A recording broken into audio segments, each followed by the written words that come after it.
बेचैनियाँ समेट के सारे जहान की, जब कुछ न बन सका तो मेरा दिल बना दिया। हुआ कुछ यूं, कॉलेज में पढ़ाना शुरू कर दिया था 1 अगस्त 1973 को मैंने, और बचपन के दिन बहुत पीछे रह गए। और वो जो पढ़ते हुए कॉलेज में जवानी होती थी, उसने भी अलविदा कह दिया, क्योंकि एक छोटे से शहर में अगर आप किसी कॉलेज में पढ़ाने लगते हैं तो फिर अंबार आपके सर पे आ जाता है जिम्मेदारियों का, क्योंकि वो जो सीनियर प्रोफेसर्स होते हैं उनकी सलाहें मानना ज़रूरी होता है।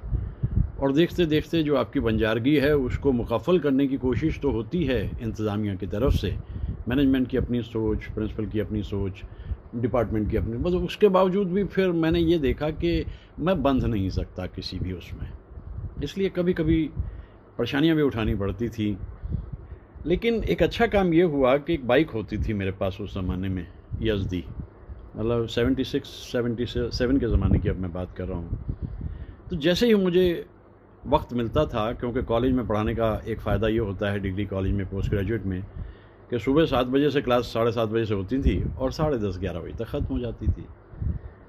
तो मैं क्या करता था कि अपनी बाइक उठाता था और बस चल देता था अपने शहर से लगभग 100 किलोमीटर के उस हिल स्टेशन पे जिसका नाम है मसूरी। यानी मसूरी मेरे आशियाने से एग्जैक्टली 100 किलोमीटर है। तो 45 किलोमीटर तो सड़क, और उसके बाद में जंगल का रास्ता, खूबसूरत। मैं उस ज़माने की बात कर रहा हूँ 77-78, और उसके बाद ऑनवर्ड्स, और फिर वहाँ से बीच में एक बड़ा ही खूबसूरत शहर उस ज़माने का देहरादून, और उससे 30 या 32 किलोमीटर चलते आगे चले जाइए, चढ़ते हुए ऊपर, और 6,000 6,500 फीट पे आप पहुँच गए मसूरी। तो मैं यूँ मसूरी जाता था जैसे इंसान किसी मोहल्ले में जाता है, 2.5 से पौने 3 घंटे में मैं पहुँच जाता था, और वहाँ 2 घंटे रुका, चाय पी, घूमा फिरा, और शाम होते होते लौट भी आता था। अगले दिन फिर कॉलेज जाना होता था सुबह। बड़े खूबसूरत अंदाज में ज़िंदगी बीत रही थी। और ऐसे ही एक दिन हुआ कि मैं लाल टिब्बे पे चला गया। लाल टिब्बा जो है वो मसूरी का हाईएस्ट पॉइंट है, अराउंड 7,500 फीट पे। और उधर ऊपर जब हम जाते हैं तो वहाँ एक उन्होंने दूरबीन लगाई हुई है जिसके ज़रिए आप इधर उधर दूर दराज के इलाकों तक देख सकते हैं। तो मैं उधर काफ़ी जाता था। वो रास्ता जो है उसके लिए आपको अंदर नहीं जाना पड़ता मसूरी के, आप पिक्चर पैलेस की तरफ से ऊपर चढ़ते चले जाते हैं, और ऊपर जाते हुए सबसे पुराना शहर जो है, मतलब 200 बरस के करीब पुराना माना जाता है मसूरी को, तो उसमें वो जो लंढौर का इलाका है वो सबसे पुराना इलाका है। उसके बाद फिर इधर की तरफ लेफ़्ट साइड पे बढ़ते गए, पिक्चर पैलेस हो गया, मॉल हो गई, लाइब्रेरी हो गई, बढ़ता चला गया मसूरी। क्योंकि मैं मसूरी लगभग पिछले 50 बरस से, मैं पहली बार मसूरी 1969 में गया था बस से, तब से ही मुझे मसूरी बड़ा भा गया था। तो मैं कोई 1, 1:30, 2 बजे का टाइम होगा, चूँकि मुझे शाम को जल्दी भी पहुंचना होता था लौट के अपने शहर। तो मैं लौट के आ रहा था लाल टिब्बा से, उतर रहा था नीचे, और उतरते उतरते मैंने देखा कि एक छोटे से कॉटेज के सामने एक ब्रिटिशर खड़े हुए हैं। ब्रिटिशर मतलब एकदम शुद्ध अंग्रेज़। तो जब वो देखे मैंने तो मैं रुक गया। मैंने सोचा मन में, इसका मतलब ये इंसान वही है जिसका ज़िक्र मेरे से पिछले 10-12 साल से मेरा दोस्त भानु करता रहा है, जो मसूरी के एक पब्लिक स्कूल में पढ़ता था। वो मुझे हमेशा जब भी कभी छुट्टियों में लौट के आता था कहता, अरे वहाँ पे तो बहुत बड़ा एक राइटर रहता है भाई, और उसका नाम है रस्किन बॉन्ड। वो ऐसे मुझे बताता था। तो मुझे पता नहीं इंट्यूटिवली कुछ ऐसा लगा कि ये रस्किन बॉन्ड साहब हैं। तक मैं ज़्यादा नहीं, मतलब ये बात कम से कम 20 साल पहले की होगी, तो मैं ज़्यादा नहीं जानता था उनके बारे में, सिर्फ ये पता था कि बड़े इंसान हैं वो। मैं रुक गया पीछे, तो वो उन्होंने देखा इधर को, और धीरे से ऊपर सीढ़ियाँ चढ़कर चले गए। और मुझे यकीन हो गया, क्योंकि लौटकर फिर मैंने देखा कि ये तो रस्किन बॉन्ड ही थे। मैं सोचने लगा कि भाई ये तो बड़ा अच्छा हुआ, दीदार हो गया आज एक महान इंसान का। मैं पहले ही आपको बता दूं कि रस्किन बॉन्ड साहब की आज सालगिरह है, इसलिए मैं उनके बारे में अपनी बातें कह रहा हूं। और इस दुनिया में वो 1934 में आए थे, यानी आज वो 86 बरस के हो गए हैं 19 मई को। फिर मैंने तलाश किया इधर उधर से, मैंने सोचा कि मिलना ज़रूर है रस्किन बॉन्ड साहब से। तो मुझे वहाँ पर मेरा एक दोस्त, उसने मुझे बताया, अरे यार वो ना एडल्ट लोगों से मिलना नहीं चाहते। भाई क्यों नहीं मिलना चाहते? वो कहने लगा यार वो अवॉइड करते हैं, वो बच्चों से मिलना चाहते हैं। वो बस किसी भी स्कूल के बच्चे जब उन्हें बुलाते हैं तो वो वहाँ चले जाते हैं, लेकिन एडल्ट से मिलना उन्हें अच्छा नहीं लगता। मैंने सुना ऐसा। मैंने कहा भाई अब हम एडल्ट हो गए तो इसमें हमारा तो कोई कसूर है नहीं, हम तो टीचर हैं और हम मिलना चाहेंगे उनसे। तो एक बार फिर वहाँ पे एक बुक शॉप पे मेरे दोस्त ने मेरी उनसे मुलाकात करवा दी। रस्किन साहब बड़े मेरे से मिले तो मतलब ही इज़ वेरी एक्सक्लूसिव, शर्मीले से एकदम से बहुत ही मतलब प्यारे इंसान है, मतलब आम भाषा में कहूँ देखने से भी इतने ही प्यारे लगते और उतनी बहुत ही दिलकश उनका वजूद है। मेरे से पूछा उन्होंने, मैंने उनसे बताया, मैंने कहा कि सर मैं आपको बहुत अरसे से जानता हूँ, देखता हूँ, बस जैसे वो बातचीत होती नहीं, करते रहते हैं। तो मैंने उनको पेन गिफ्ट किए। ये पेन गिफ्ट करने की जो मेरी आदत है ये पिछले 35 बरस से चली आ रही है। अब तो 36 बरस हो गए। 36 बरस से जहाँ तक मेरे से हो सकता है, कोई मुझसे पहली बार मिलता है तो मैं पेन भेंट करने की कोशिश करता हूँ। तो मैंने उन्हें 2 या 3 पेन भेंट किए, तो ही वॉज़ वेरी हैप्पी, क्योंकि 20 बरस पहले भी पेन की कदर थी। ये जो सिलसिला है ना टिक टिक दबाने का और करने का, कीपैड का, अभी इतना पॉपुलर नहीं हुआ था 20 साल पहले। तो बड़े खुश हुए, उन्होंने पेन मुझसे लिए एंड ही फेल्ट हैप्पी। और एक तस्वीर भी मैंने उनके साथ में खिंचवा ली। कॉफ़ी पी रहे थे तो मैं उनके साथ में, तो वहीं पर वो दोस्त है मेरा, वो बुक शॉप पे, जिसकी बुक शॉप है वो। अब इसके बाद मुझे लालच होने लगा कि जब भी कभी मेरा मौका लगे मैं वहाँ जाऊँ। वो मिलते बुक शॉप पे ही हैं। एक बार मैं उनके घर भी गया था, छोटा सा घर है उनका, कॉटेज जिसे कहते हैं, बहुत छोटा सा कॉटेज है, और उसी में उन्होंने सारा जीवन बिताया। 1963 में दरअसल वो मसूरी आ गए थे और तब से अब तक वो मसूरी में ही रहते हैं।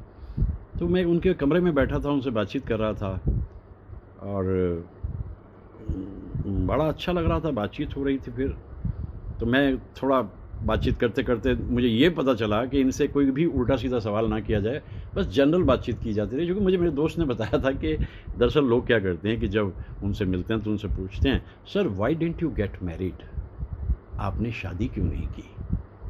अब कोई किसी से ये पूछे भाई तुमने शादी क्यों नहीं की, ये तो कोई सवाल ना हुआ ना। लेकिन ज़्यादातर लोग एक्साइटमेंट में आके कर जाते हैं, तो वो क्या करते हैं कि बड़ा अनकंफर्टेबल से हो जाते हैं। हाँ, कोई बच्चा उनके पास जाके कहता है ना कि सर यू राइट ब्यूटिफुली और I love reading your books, तो फिर उन्हें बड़ी खुशी होती है। तो मैं उनके पास फिर कई बार गया, इसके बाद भी कई बार गया। फिर मैंने एक तरीका बनाया कि मैं जब भी उन्हें मिलता हूँ मैं उन्हें 7 पेन्स भेंट करता हूँ, 7। तो उससे बड़े खुश होते हैं। मुझे नाम से वो नहीं जानते, मैंने नाम तो बताया था, लेकिन वो हमेशा मुझे कहते हैं professor who gifts me pen, ये कह करके वो जानते हैं। तो अभी 2 बरस पहले भी जब अक्टूबर 2018 में मेरे दोस्त कमलजीत आए मसूरी, तो उन्होंने मुझे पहले ही कहा भाई देखो मिलना है रस्किन बॉन्ड साहब से, वो लैंडमार्क हैं यहाँ के, वो लैंडमार्क हैं यहाँ से। मतलब हर शहर का अपना एक लैंडमार्क होता है ना। अब जैसे बेंगलोर में आप जाएं और वहाँ आप विवेक जावली साहब से ना मिलें, पावा साहब से ना मिलें, तो कुछ बात बनती नहीं ना। तो लैंडमार्क होते हैं शहरों के, तो मसूरी के लैंडमार्क हैं रस्किन बॉन्ड साहब। तो मैंने कहा भाई ठीक है चलो चलते हैं। दोस्त से बात की तो हम वहाँ पहुँचे। जो जब बातचीत होने लगी और फिर वहाँ देखते देखते भीड़ इकट्ठी हो गई, क्योंकि अक्टूबर में भी अब मसूरी अब कोई किसी एक सीज़न की बात नहीं रह गई। वहाँ समर में भी लोग आते हैं, ऑटम में भी आते हैं, विंटर में भी आते हैं, हमेशा जाते हैं लोग। तो देखा वहाँ पे भीड़ इकट्ठी हो गई काफ़ी सारी, और लगातार चलता रहा सिलसिला, बहुत कुछ होता रहा। अब डबल वहाँ पर हो रहा था, कुछ लोग कमलजीत को देखना चाह रहे थे और कुछ लोग उनको मिलना चाह रहे थे। तो मैंने वहाँ पे एक वीडियो बनवाना शुरू करा। मैंने कहा भाई ये रेयर मोमेंट है, क्योंकि एक तो रस्किन बॉन्ड साहब की मौजूदगी और उससे भी ऊपर जो हैं कमलजीत, उनके ज़बरदस्त दीवाने, क्योंकि कमलजीत भी एक ज़माने में मसूरी में पढ़ते थे एक पब्लिक स्कूल में, लेकिन तब तक वहाँ पर रस्किन साहब नहीं पहुँचे थे। ये तो अर्ली 60s की बात है, एकदम से 60-61 की बात होगी। तो बड़ा अच्छा लगा उनसे बात करके, और हमने वीडियो भी तैयार किया। तो सब कुछ अच्छा चल ही रहा था, बढ़िया हो ही रहा था। तो मैं क्या करता हूँ कि उनकी सिग्नेचर ले लेता हूँ, ऑटोग्राफ्स जो होते हैं। ये उनके क्या, मैं तो किसी से भी मिलता हूँ तो राइटर से ले लेता हूँ। मैं मन्ना डे साहब से ले आया था, परवीन सुल्ताना जी से ले लिए, जावेद अख्तर साहब से लिए, गुलजार साहब से लिए। मैं सिग्नेचर ऑटोग्राफ ले लेता हूँ, क्योंकि ये दस्तखत जो होते हैं इससे हमें यूँ लगता है कि भाई देखिए हम उस इंसान के इतने करीब तक गए थे, और उनके दस्तखत हम ले सके थे। तो राइटर्स के तो ख़ास तौर से हो सकता है तो ले लेता हूँ मैं। जैसे अब्दुल कलाम साहब से जब मुलाकात हुई थी तो मैंने उनकी किताब पे भी उनके सिग्नेचर ले लिए थे लगभग 10 बरस पहले। ये मैं करता रहता हूँ। ये बंजारगी है ना, तो बंजारगी में कोई कायदा कानून तो नहीं होता, आज़ादी होती है, और आज़ादी वहाँ तक होती है जब तक कि अपनी आज़ादी किसी की आज़ादी से ना टकराए। तो फिर वही मैंने किया। तो यहाँ बेंगलौर जब मैं आया तो वो किताब मेरी देखी कुछ लोगों ने, और उन्होंने कहा भाई ये तो बड़ा अच्छा है, और 2-3-4 जगह से ये फरमाइश आई कि कभी आप जाएं वहाँ मसूरी और आपकी मुलाकात हो अगर उनसे, रस्किन सर से, तो हमें ऑटोग्राफ करा के ला दीजिए। अभी पिछले कुछ अरसे से क्या हुआ है कि रस्किन साहब दरअसल पिछले 2-3 बरस से सेहत के हिसाब से बहुत ठीक नहीं रहती उनकी सेहत। तो वो क्या करते हैं कि जब साइन करते हैं उस पर लिख देते हैं बेस्ट विशेस, बस करके नीचे साइन कर देते हैं। अच्छा, मेरे को जो पहला ऑटोग्राफ दिया उन्होंने नाम से दिए, दूसरे भी नाम से दिए, मुझे नाम से दे देते। तो मेरे को लालच आया, मैंने कहा sir, some of my friends in Bangalore they want their name inscribed on the book. तब आप तो ये सर ओके, तो उन्होंने साइन करने शुरू कर दिए और मैं बुक्स पे साइन कराए जा रहा हूँ। By the time it ended मैंने 25 बुक्स साइन करा ली थी, 25, और वो सारे के सारे बेंगलोर के शनासा हैं। जब मैं ये बात कह रहा हूँ तो कुछ को ज़रूर इस बात का एहसास होगा कि हाँ उनमें एक हम भी थे, हाँ उनमें एक हम भी थे। ये लगभग 3 बरस पहले की बात होगी। तो जब मैंने उन्हें जा कर के दिया, अब नौजवान बच्चों को तो बड़ी खुशी हुई क्योंकि उनके तो सिलेबस में रस्किन बॉन्ड साहब होते हैं। बल्कि एक हमारी बच्ची छोटी सी, मेरे भांजे की जो छोटी बच्ची 7-8 साल की, तो मैंने उसकी टीचर के नाम से भी करा के दे दिया। उसकी टीचर ने तो उस बच्ची की टीआरपी बढ़ा दी, अरे मेरे नाम से रस्किन बॉन्ड साहब, अरे वाह वाह, उनकी तो हम पढ़ाते हैं। तो रस्किन बॉन्ड एक बहुत बड़ा नाम है और बहुत ही खामोश तबीयत इंसान है। तो आज हम उन्हें इसलिए भी याद करते हैं कि 86 वर्ष के रस्किन बॉन्ड साहब अब थोड़ा दुनिया से बहुत अलग रहते हैं, वो ज़्यादा अब लोगों से मिलते नहीं। और मुझे खुशी ये रही कि मैं उनसे जितनी बार भी मिलना चाहा मैं उनसे मिला और ऑटोग्राफ करा के उनके लिए आता था।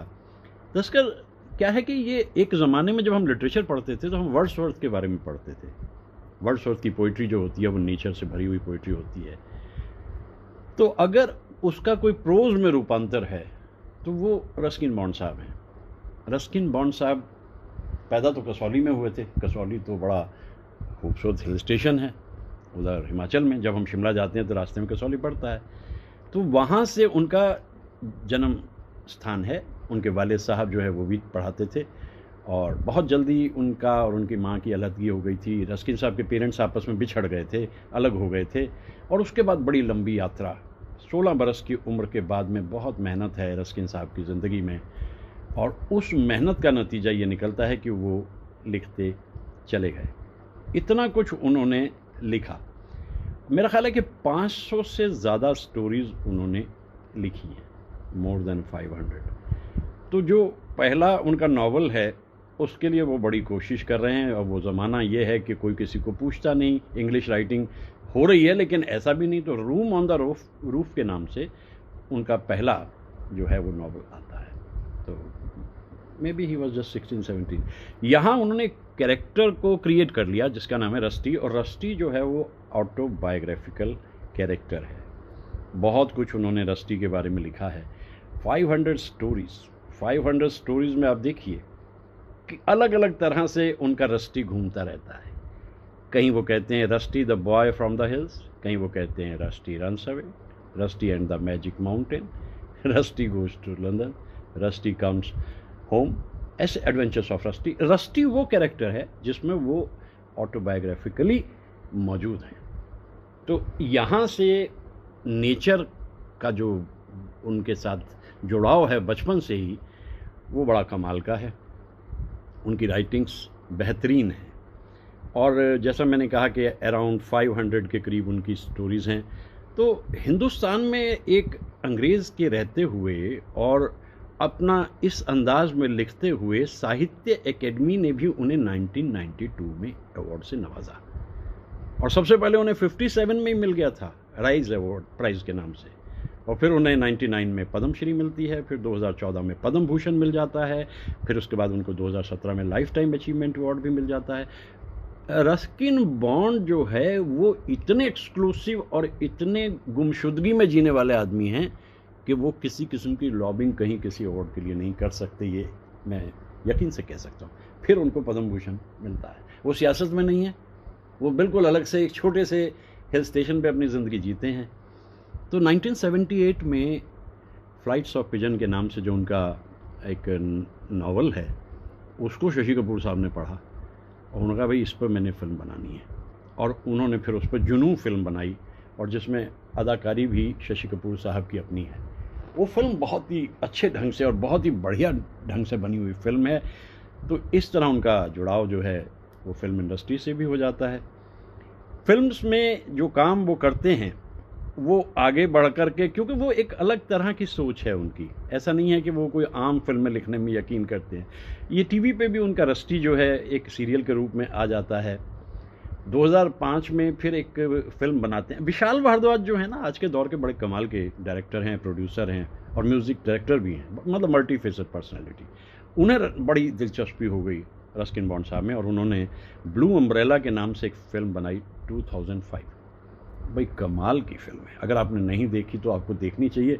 जो लिखी हुई है कहानी वो तो एक चीज़ रही, लेकिन जो पंकज कपूर साहब की इसमें अदाकारी है, first rate, nothing less than the best. तो उसके बाद फिर विशाल के मन में आई और 2011 में उन्होंने एक सात खून माफ़ बनाया, एक फ़िल्म बनाई प्रियंका चोपड़ा को लेकर। उसमें एक छोटे से सीन में वो रस्किन साहब को ला सके, उन्हें मना लिया, ये बहुत बड़ी बात है। अलग अलग तरह की राइटिंग्स उनकी हैं, और उस राइटिंग में अलग अलग तरह के वो अपने किरदार लेकर के आते हैं। उन किरदार को वो ज़िंदा कर देते हैं। सबसे बढ़िया बात उनकी ये है। वो उसमें देखिए उनके कितने रूप हैं। वो फिक्शन भी लिखते हैं, वो शॉर्ट स्टोरीज भी लिखते हैं, वो नॉवेल्स भी लिखते हैं, और उसमें काफ़ी हद तक ऑटोबायोग्राफिकल भी है। और सबसे बढ़िया बात है कि वो घोस्ट के बारे में भी लिखते हैं। कुछ ऐसी कहानियाँ हैं कि मसूरी में जब आप पीछे की तरफ जाते हैं, कैमल बैक रोड है एक, मतलब ये तो मेन रोड तो हो गई मॉल रोड। मैं तो चूँकि वहाँ पे 1969 से जाता हूँ, 56 साल मुझे हो गए हैं वहाँ जाते हुए, तो मुझे तो चप्पा चप्पा मालूम है, हज़ारों बार मैं मसूरी जा चुका हूँ। वो कैमल बैक रोड जो है पीछे की तरफ जाती है, वहाँ एक सिमिट्री है। तो वहाँ से कुछ ऐसा कहा जाता है कि जब ब्रिटिशर यहाँ रहते थे एक ज़माने के अंदर, तो यहाँ कभी घोस्ट देखने को मिलता था। उसी घोस्ट को लेकर के, वो पहले ज़माने में घोस्ट जो हैं वो कभी इन पे मिलते थे कि आपको सिमिट्री में मिल गए या कहीं ऐसी शमशान जगहों पे मिल गए। अब तो ढूंढने से ज़रूरत भी नहीं पड़ती।